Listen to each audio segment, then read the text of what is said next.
Yaorana et Maeva. Aujourd'hui, on continue sur le sujet de la maison avec la suite. Te fare, la suite. Tuatira'a. Warepo te fare tutu. Te yeto oe fare pape. A tapui, te ra roi I te vauvau pareu.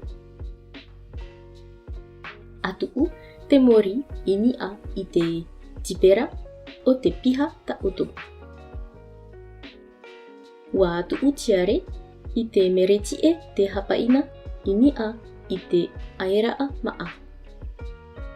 Horoa atu te parahira'a parari I te ta'amuta tawi ha'a. Grammaire. En général, l'ordre normal de la phrase tahitienne est le suivant.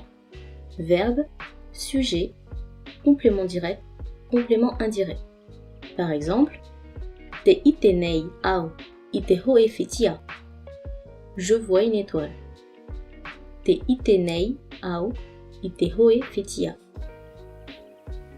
On place ordinairement des particules grammaticales devant le verbe pour indiquer les temps. Habituellement, wa et i indiquent le passé, te nei le présent et le futur, a l'impératif. Il existe en tahitien deux catégories principales de verbes, les verbes d'action et les verbes d'état. La particule wa s'emploie également devant les verbes d'état. Par exemple, wa pohe te uri. Le chien est mort. Normalement, les compléments d'objets directs et indirects sont précédés par la préposition i. Vocabulaire. Fare tutu. Fare pape. Roi. Tipera.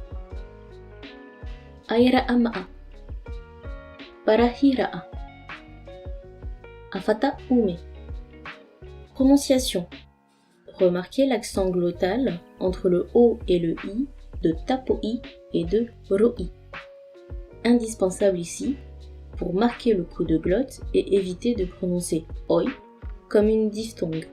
Sinon, roi, prononcé d'une seule émission de voix, désigne une espèce de poisson.